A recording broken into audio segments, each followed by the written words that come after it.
Good evening. Today is day 97, and I'm still behind. Haven't been reading 2 days like I wanted to.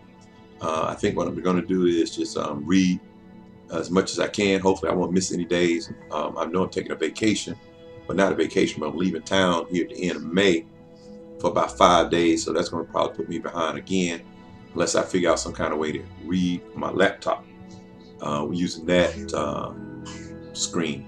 I may do that and do it that way, but that way I won't miss. I'll be in Vegas and I don't gamble or anything, so probably be a pretty good way for me to catch up too, since I'm not going to really be doing too much anything outside of the conventions and everything. So, but anyway, yeah, probably be a good time to actually catch up.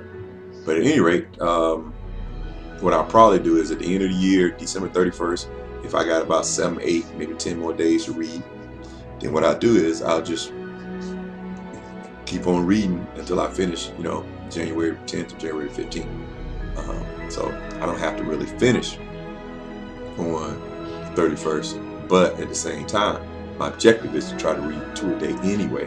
So I want to finish this whole thing around about August or September of this year. So I'm going to have to step my game up anyway. Now, what I was doing, I was reading in the morning, and right now I'm reading every night around about between 10 and 12. So I think I'm going to do that anyway because I got in the habit of doing that. But I'm not a morning person, so if I can just start reading in the morning, my alarm goes off at 7. I don't get out of bed till like 8:30. So that's what I'll probably do. You hear my family screaming in the background. I always tell them to be quiet when I read, but they don't do that. So at any rate, today is day 90, I think it's 97, and we're going to be reading 1 Samuel chapter 7 through 9, Luke chapter 9 verse 18 through 36, King James Version. 1 Samuel chapter 7. The men of KJV came and fetched up the ark of the Lord and brought it into the house of Abinadab in the hill and sanctified Eleazar his son to keep the ark of the Lord.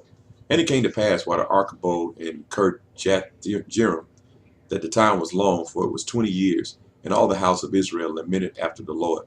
And Samuel spake unto all the house of Israel, saying, If you do return unto the Lord with all your hearts, then put away the strange gods and Ashtaroth from among you, and prepare your hearts unto the Lord, and serve him only, and we will deliver you out of the hands of the Philistines. Then the children of Israel did put away Baalim and Ashtaroth, and serve the Lord only. And Samuel said, Gather all Israel to Mizpeh, and I will pray for you unto the Lord. And they gathered together to Mizpeh, and drew water, and poured it out before the Lord, and fasted on that day, and said, There, we have sinned against the Lord. And Samuel will judge the children of Israel in Mizpeh. And when the Philistines heard that the children of Israel were gathered together in Mizpeh, the lords of the Philistines went up against Israel. And when the children of Israel heard it, they were afraid of the Philistines. And the children of Israel said to Samuel, Cease not to cry unto the Lord our God for us, that he will save us out of the hand of the Philistines. And Samuel took a sucking lamb and offered it for a burnt offering holy unto the Lord. And Samuel cried unto the Lord for Israel, and the Lord heard him. And as Samuel was offering up the burnt offering, the Philistines drew near to battle against Israel. But the Lord thundered with a great thunder on that day upon the Philistines, and discomfited them, and they were smitten before Israel. And the men of Israel went out of Mizpah and pursued the Philistines, and smote them until they came under Bethkar. Then Samuel took a stone and set it between Mizpah and Shen, and called the name of it Ebenezer, saying, Hitherto hath the Lord helped us. So the Philistines were subdued, and they came no more into the coast of Israel. And the hand of the Lord was against the Philistines all the days of Samuel. And the cities which the Philistines had taken from Israel were restored to Israel, from Ekron even unto Gath. And the coast thereof did Israel deliver out of the hands of the Philistines. And there was peace between Israel and the Amorites. And Samuel judged Israel all the days of his life. And he went from year to year in circuit to Bethel and Gilgal and Mizpah, and judged Israel in all those places. And his return was to Ramah, for there was his house, and there he judged Israel, and there he built an altar unto the Lord. Chapter 8. And it came to pass when Samuel was old that he made his sons judges over Israel. Now the name of his firstborn was Joel, and the name of the second Abiah. They were judges in Beersheba. And his sons walked not in his ways, but turned aside after lucre, and took bribes, and perverted judgment. Then all the elders of Israel gathered themselves together, and came to Samuel unto Ramah, and said unto him, Behold, thou art old, and thy sons walk not in thy ways. Now make us king to judge us. Make us a king to judge us like all the nations. But the thing displeased Samuel when they said, Give us a king to judge us. And Samuel prayed unto the Lord. And the Lord said unto Samuel, Hearken unto the voice of the people, in all that they say unto thee, for they have not rejected thee, but they have rejected me, that I should not reign over them, according to all the works which they have done since the day that I brought them up out of Egypt, even unto this day, wherewith they have forsaken me, and served other gods, so do they also unto thee. Now therefore hearken unto their voice, howbeit yet protest solemnly unto them, and show them the manner of the king that should reign over them. And Samuel told all the words of the Lord unto the people that asked of him a king. And he said, This would be the manner of the king that should reign over you. He would take your sons and appoint them for himself, for his chariots, and to be his horsemen. And some should run before his chariots. And he will appoint him captains over thousands, and captains over fifties, and will set them to ear his ground, and to reap his harvest, and to make his instruments of war, and instruments of his chariots. And he will take your daughters to be confectionaries, and to be cooks, and to be bakers. And he will take your fields, and your vineyards, and your olive yards, even the best of them, and give them to his servants. And he will take the tenth of your seed, and of your vineyards, and give to his officers, and to his servants. And he will take your men servants, and your maid servants, and your goodliest young men, and your asses, and put them to his work. He will take the tenth of your sheep, and ye shall be his servants. And ye shall cry out in that day because of your king, which ye shall have chosen, you. And the Lord would not hear you in that day. Nevertheless, the people refused to obey the voice of Samuel, and they said, Nay, but we will have a king over us, that we also may be like all the nations, and that our king may judge us, and go out before us, and fight our battles. And Samuel heard all the words of the people, and he rehearsed them in the ears of the Lord.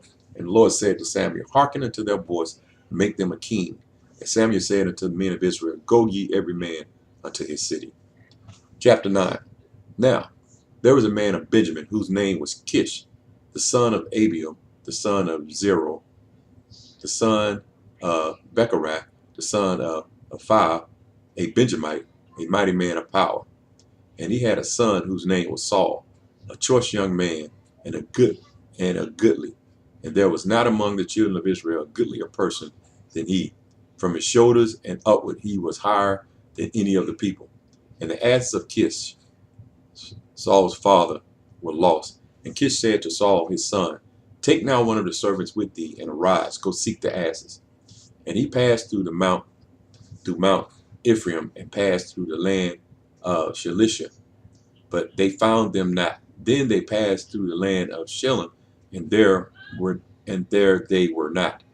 And they passed through the land of the Benjamites, but they found them not. And when they were come to the land of Zuph, Saul said to his servant that was with him, Come, and let us return, lest my father leave caring for the asses, and take thought for us. And he said unto them, Behold, now there is this city a man of God. Shut the door, please. Shut the door, please. I'm reading. What have we? Then said unto his servant, But behold, if we go, what should we bring the man? For the bread is spent in our vessels, and there is not a present to bring to the man of God. What have we? And the servant answered Saul again, and said, Behold, I have here at hand the fourth part of a shekel of silver, that I would give to the man of God, to tell us our way. Before time in Israel, when a man went to inquire of God, thus he spake, Come and let us go to the seer, for he that is now called a prophet was before time called a seer. Then said Saul to his servant, Well said, come let us go. So they went into the city where the man of God was. And as they went up to the hill to the city, they found young maidens going out to draw water, and said unto them, Is the seer here? And they answered them and said, He is. Behold, he is before you. Make haste now, for he came today to the city, for there is a sacrifice of the people today in the high place. As soon as ye come into the city, ye shall straightway find him, before he go up to the high place to eat. For the people will not eat until he come, because he doth bless the sacrifice, and afterwards they eat and be bitten. Now therefore get you up, for about this time ye shall find him. And they went up into the city, and when they were come into the city, behold, Samuel came out against them for to go up to the high place. Now the Lord had told Samuel in his ear a day before Saul came, saying, Tomorrow about this time I will send thee a man out of the land of Benjamin, and thou shalt anoint him to be captain over my people Israel, that he may save my people out of the hand of the Philistines, for I have looked upon my people, because their cry is come unto me. And when Samuel saw Saul, the Lord came, said unto him, Behold, the man whom I spake to thee of, the same shall reign over my people. Then Saul drew near to Samuel in the gate, and said, Tell me, I pray thee, where is the seer's house is? And Samuel answered Saul and said, I am the seer. Go up before me unto the high place, for ye shall eat with me today, and tomorrow I will let thee go, and will tell thee all that is in thine heart. And as for thine asses that were lost 3 days ago, set not thy mind on them, for they are found. And on whom is all the desire of Israel? Is it not on thee and all the father's house? And Saul answered and said, Am not I a Benjamite of the smallest of the tribes of Israel, and my father the least of all the families of the tribe of Benjamin? Wherefore then speakest thou so to me? And Samuel took Saul and his servants, and brought them into the parlor, and made them sit in the chiefest place among them, with them that were bidden, which were about 30 persons. And Samuel said unto the cook, Bring the portion which I gave thee, of which I said unto thee, Set it by thee. And the cook took up the shoulder, and that which was upon it, and set it before Saul. And Samuel said, Behold, that which is left, set it before thee, and eat. For unto this time hath it been kept for thee, since I said, I have invited the people. So Saul did eat with Samuel that day. And when they were come down from the high place into the city, Samuel communed with Saul upon the top of the house. And they arose early, and it came to pass about the spring of the day, that Samuel called Saul to the top of the house, saying, Up, that I may send thee away. And Saul arose, and they went out, both of them, he and Samuel abroad. And as they were going down to the end of the city, Samuel said to Saul, Bid the servant pass on before us. And he passed on. But stand thou still a while, that I may show thee the word of God. Luke chapter 9, verse 18 through 36. And it came to pass, as he was alone praying, his disciples were with him. And he asked them, saying, Whom say the people that I am? They answered, said, John the Baptist, but some say Elias, and others say, that one of the old prophets is risen again. He said unto them, But whom say ye that I am? Peter answering said, The Christ of God. And he straitly charged them, and commanded them to tell no man that thing, saying, The Son of Man must suffer many things, and be rejected of the elders and chief priests and scribes, and be slain, and be raised the third day. And he said to them all, If any man will come after me, let him deny himself, and take up his cross daily, and follow me. For whosoever would save his life shall lose it, but whosoever will lose his life for my sake, the same shall save it. For what is a man advantage if he gain the whole world, and lose himself, or be cast away? For whosoever should be ashamed of me and my words of him, shall the Son of Man be ashamed, when ye shall come in his own glory, and in his Father's, and of the holy angels. But I tell you of a truth, There be some standing here which should not taste of death till they see the kingdom of God. And it came to pass about 8 days after these saying, he took Peter and John and James and went up into the mountain to pray. And as he prayed, the fashion of his countenance was altered, and his raiment was white and glittering. And behold, there talked with him 2 men, which were Moses and Elias, who appeared in glory, spake of his decease, which he should accomplish at Jerusalem. But Peter and they that were with him were heavy with sleep, and when they awake, they saw his glory and the 2 men that stood with him. And it came to pass, as they departed from him, Peter said unto Jesus, Master, it is good for us to be here, and let us make thee tabernacles, one for thee, and one for Moses, and one for Elias, not knowing what he said. While he thus spake, there came a cloud, and overshadowed them, and they feared as they entered unto the cloud. And there came a voice out of the cloud, saying, This is my beloved Son, hear him. And when the voice was past, Jesus was found alone, and they kept it close, and told no man in those days any of those things that they had seen.